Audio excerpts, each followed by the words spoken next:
Sup nerds! Welcome back to my channel, guys! Sorry, it was raining out and I just got home, so I was like, oh, I just want to film though. So I couldn't wait for my shirt to dry. But I just wanted to tell you why there's droplets all over me.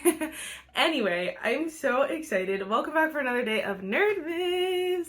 But also, today's video, we'll be talking about my favorite authors in the year 2023.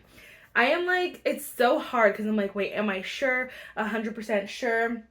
There are so many authors that I just enjoy and like that I really loved this year, whether it was like just a series or stuff like that. I just felt like there were so many authors that I enjoyed their books. But I'm like, let's get down like to the nitty gritty. Did I love their writing specifically? Like, what was it about it of their book that I liked? Was it their writing style or like, you know, the uniqueness? Just so many different things. So I wanted to pick authors as a whole. So some of these I've read multiple books from. Some of them I've only read one book, but like it's the writing that really sets this book apart, or like I know it's the author whose hand in this, that if their hand was not on it, I would not like the book as much, if that makes sense. So it's not like just the storyline or anything like that. That was a lot to explain, but I just wanted to clarify that's how I picked these authors. I have 10 here, which is a lot. I was gonna do like top 5 and like, you know, my second 5, but I was kind of just like, they're all so different that I was like, I'm just gonna give you 10 and I'll explain as they come. First, if you guys like, I don't know, if you guys like giving author, you know, credit where credit's due, if you guys like, you know, giving authors like what they deserve, if you guys like all the nerdy things, then definitely give this video a thumbs up, hit the subscribe button, and without further ado, let's just get started. I felt like I could not film this video without mentioning this because she's actually not one of my top authors of the year, because she kind of... That's Rebecca Yarros. I love the way Fourth Wing was written. I thought it was written so perfectly. It was just incredible. There were so many pieces that, like, again, if this author did not write this book, it would not be as good, because there are little things, there are big things, there are moments, there are lines, there are so many things that are just perfection in this book. It's incredible. This is like the holiday edition. But like my original Fourth Wing has all these tabs in it. I did a whole video because it just was incredible. Like I needed to get down to the nitty gritty of this book, and it just incredible. That being said, Iron Flame to me was kind of a disappointment, and I feel like it was just honestly a little bit boring. And obviously that's how, like, it's hard to, no, it was boring. And so that was one strike. No, well, that was the second strike, honestly. The first strike is I read In the Likely Event by Rebecca Yarros, so the same author as Fourth Wing, and I just didn't like that book either. And so the writing style was just not like, the writing wasn't, hold on, I'm gonna put those back. But the writing to me just wasn't that good. It wasn't on par with Fourth Wing. And so that being said, so out of 3 books, one of them was like, oh my gosh, phenomenal. It seems to be that one was the anomaly. But I wanted to mention it because I did really love her writing in Fourth Wing. I just felt like, as far as her consistency goes from her other books, and obviously it's different genres and that kind of thing, but because I've read a few of her other books, I have to take that into consideration as her as an author. Obviously, my rating means nothing. My review means nothing to anyone, but I just wanted to let you know because I couldn't not make this video and not mention that, okay? First things first, let's just grab from the top. Oh my gosh, we have Abby Jimenez. You guys know she is one of my favorite authors, if not like definitely like one of the tops. She's been the most consistent, I feel like, as far as like my favorite author. She just hasn't released anything recently, so I felt like I had filmed this video actually, and I didn't include her, but I felt like it was because, again, there was nothing new from her recently, so I had nothing like fresh on my mind. But then when I thought about it, I was like, I was editing the video and I was like, wait, but what about Abby Jimenez, Marissa? And then I was like, I went back and forth myself because I genuinely love her writing though. I feel like she writes very fun, very cute romances, but she always adds a little bit of a deeper meaning to them. This is yours truly, and the main guy actually struggles with anxiety and social anxiety, but there's so so many cute moments. Like I remember there's moments where they would leave notes to each other, or they would eat together like in the storage closet, like just cute moments that are like gold for a romance book. But then again, there's a little bit deeper of meanings and deeper things, and she just writes it so perfectly that I could not give her credit. I felt like too, when I filmed the video the first time, I was kind of more in a fantasy mood and so like romances were like not on my list, and so it's kind of like ugh. Like it was hard to like, you know, talk about or think about a romance because I was like, I don't want any romances. But like right now I'm better. I feel better. I'm more open-minded.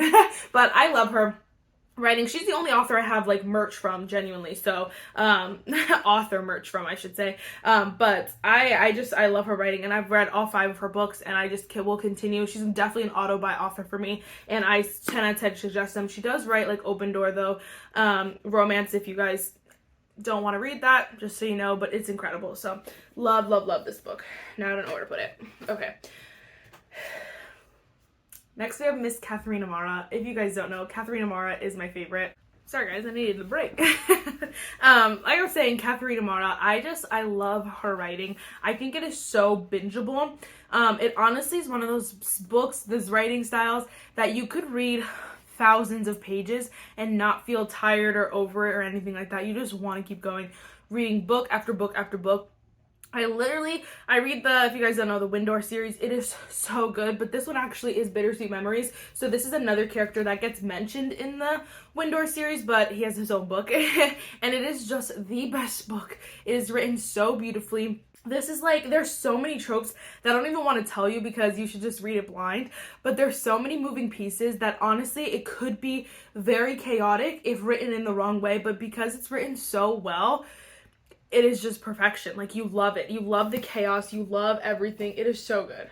Okay, then we also have Miss Liz Tomford. This is Caught Up, but I also love her writing in The Right Move. I honestly liked Mile High. You know, I liked it. I don't think it was like the best or like the most exciting book or read or whatever, but I actually liked that book. But like the writing in Caught Up and The Right Move is honestly so good that I can almost ignore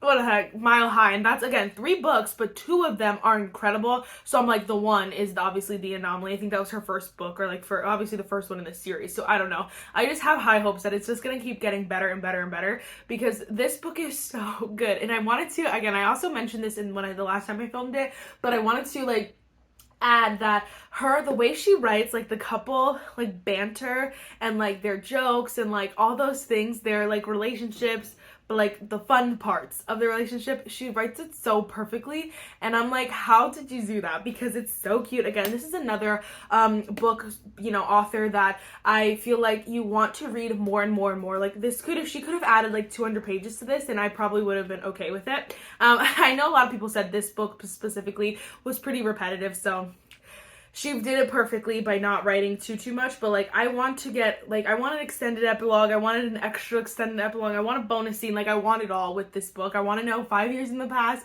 in the future, 10 years. Like, I want to know it all, because you just fall in love with these characters. And I think, you know, she writes characters that you love. So I love that. Love her writing. Oh my gosh. Miss Hannah Grace. This is Icebreaker. She also wrote Wildfire, and then she has one more book coming out, and I'm so excited for that book. But something about Hannah Grace's writing style is so unique, and honestly, even with all the authors that I'm going to mention today, none of them write like her.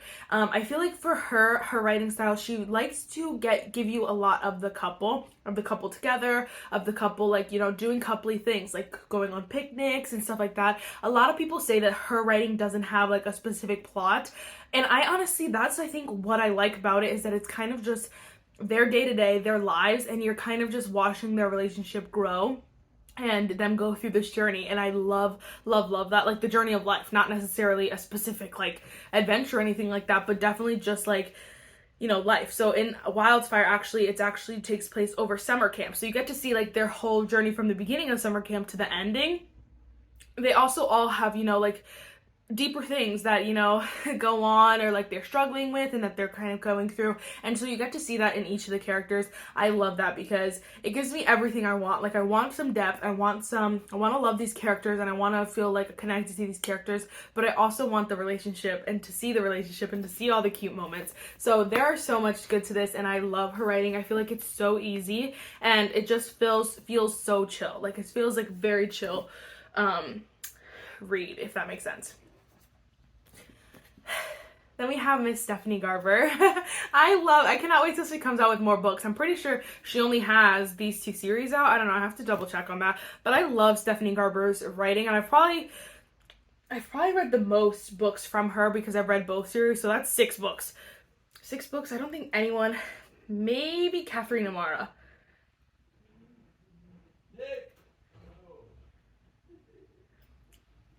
Yeah, I feel like the most is probably 5, so this is the most, but this is 6. But I loved this series, and this is, I think what I love most about her writing is that she puts you in a world without, you know, making it overwhelming or too much. It's just a very whimsical, very fun, very like magical, very mysterious, like just a fun world that you honestly, like, I would pay money to get into this book. Like, I would pay a lot of money if I could jump into this world and jump into this book. I would also pay a lot of money to see this in a movie.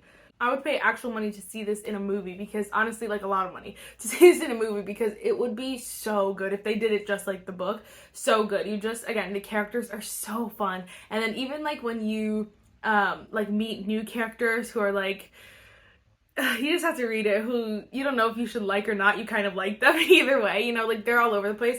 And I love like the, what is it, it's like there's a not a theme, but like a slogan. It's like kind of like, everything is not what it seems. Oh, remember, it's only a game. Remember, it's only a game. And so it's like, you never know what's real and what's part of the game. And so you're like, and it's like, again, kind of a giant game. And then there's 3 books. It's just such a great world. I love her writing. She created something so good with the series. Then the spin-off series, like, she just did it, honestly. And her writing, again, is so fun. It's very, very, it's young, I guess is the word, but in a positive way. Like, it's very a good young, because this is YA, and it feels youth, but like, you love it. You know what I mean? Like, it's a good feeling. So I love her writing so much. I love her books. Oh my gosh. I also had to mention Miss Ali Hazelwood, because I love her books. And she has, like, I haven't read, again, the last one I read was a while ago. I think it was Love Theoretically. It was. And that was a while ago. I think it was in the summer, so I haven't read one of her books in a while. So again, it wasn't fresh on my mind when I was thinking about favorite authors, but like, when I actually started to like look at all my authors and think, I was like, no, Ali Hazelwood, I love her writing. I think her writing is so much fun.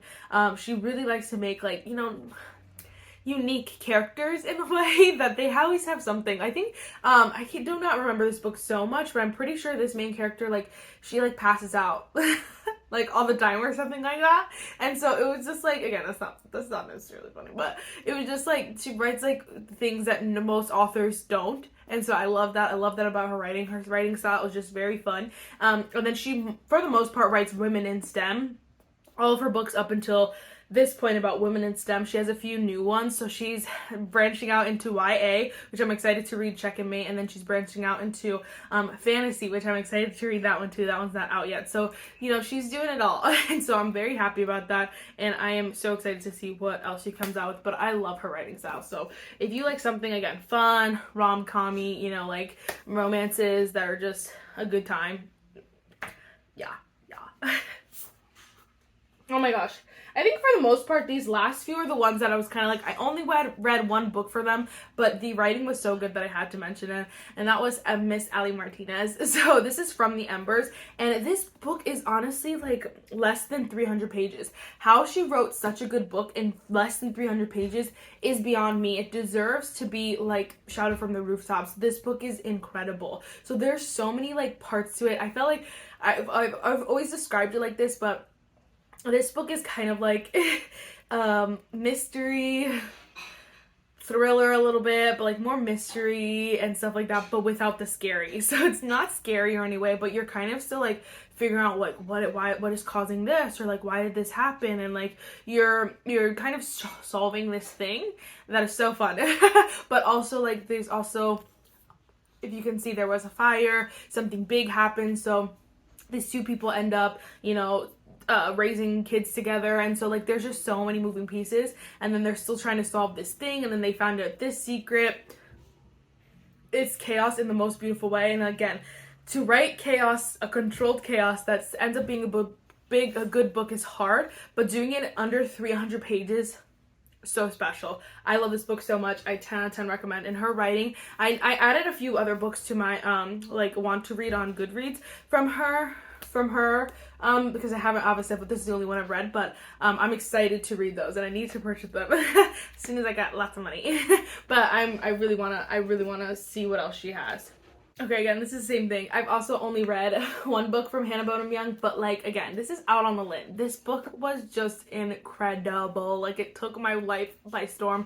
I was kicking, screaming, giggling, the whole nine. I was having a grand old time with this book, and I think it was, I definitely know it was her writing style. The way she wrote it was just a grand old time. You feel like you're, like, living with these characters almost. Like, you feel like you're in their life, like, yeah, with them.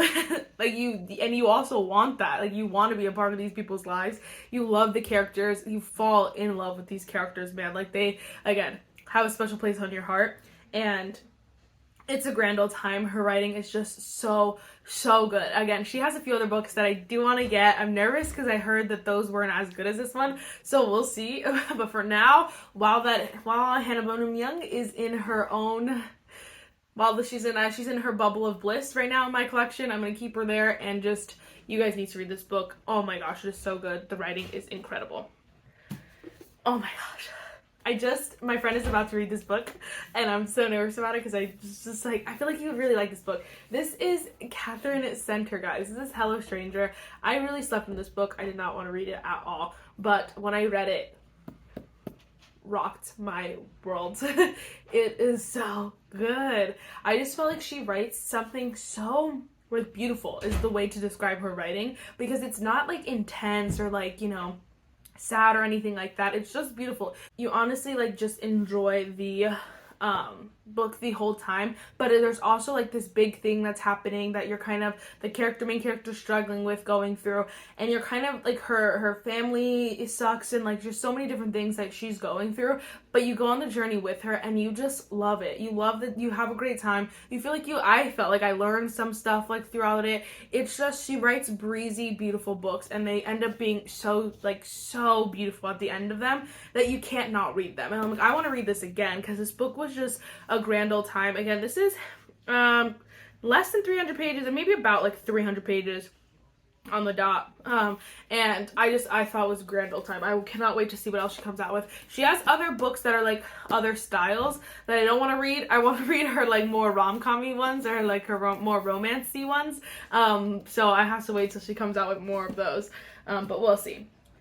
Okay, last but not least, we have Miss Rebecca Ross. Again, this is the only book I have read from her, so it's hard to like, compare, but I just felt like, again, this is so worth the mention because this book is so good. This is another one I just recommended to my friend because I love everything about this freaking book. It is so good. This is also fantasy, so it's like romance subplot fantasy, which I like. Like, I don't know if that's a thing. I know it's usually fantasy subplot romance, so I don't know if you could switch it, but it feels like that because the fantasy is not overwhelming or drowning you or like too much. They're like little things, like there's magic typewriters. They also mention like a war between two gods, like just things like that. They're like mentions, but they're not like harped on like, oh my gosh, like this is fantasy, you know what I mean? But like then you get to see this romance, but the main part is this romance between two enemies and you love it. It's just such a grand old time, and then it's very old-fashioned, so like it has so many elements to it that it's like so perfect. Like how she wrote such a perfect book, I just don't know how she did it, and I love it. So it was so good. I'm obsessed. I cannot wait to read the next one, other ones of her books. I'm so excited. Anyway, guys, 1, 2, 3, 4, 5, 6, 7, 8, 9, 10. Yes, those are all 10 of my favorite authors this year. Definitely let me know what authors you love this year.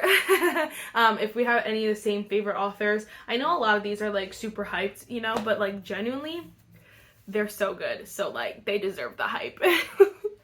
Alright guys, that is it for this video. I really hope you enjoyed it, and I will see you tomorrow. Bye nerds!